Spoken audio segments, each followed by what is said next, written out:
கமலி தான் கூப்பிடுறா. சொல்லுங்க மேடம், எப்படி இருக்கீங்க? இனிமே அந்த பையனால உங்களுக்கு ஒரு பிரச்சனையும் வராது. சார் சார், என்ன சார் இது? எதுக்கு இப்படி பண்ணீங்க? என்ன மேடம், என்னாச்சு? அவனை சும்மா மிரட்டி விட தானே சார் சொன்னேன். நீங்க பாட்டுக்கு அவன் கைய காலை உடைச்சிட்டீங்க. இல்ல மேடம், அது வந்து இல்ல வேற ஏதாவது ஆயிருந்தா என்ன சார் ஆயிருக்கும்? கொஞ்சமாவது யோசிச்சு பாத்தீங்களா நீங்க? ஆஹா, நம்ம மேல துளசிக்கு இவ்ளோ லவ் இருக்கா? இல்ல மேடம், அந்த மாதிரிலாம் ஒண்ணும் செய்யலையே. சும்மா சொல்லாதீங்க சார். சார், நான் தான் அவனை பார்த்தனே சார்.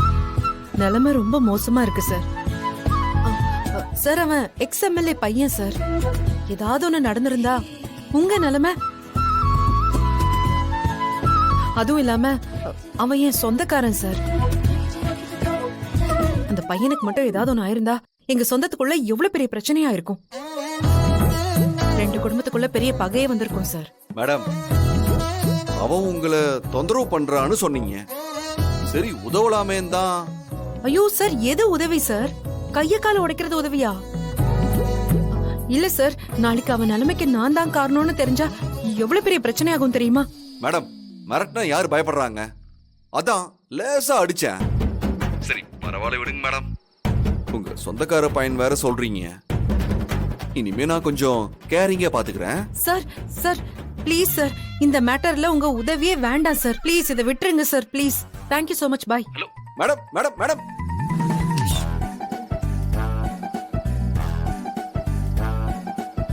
ஐயோ, நாம ஒண்ணு நினைச்சா அது ஒண்ணு நடக்குதே.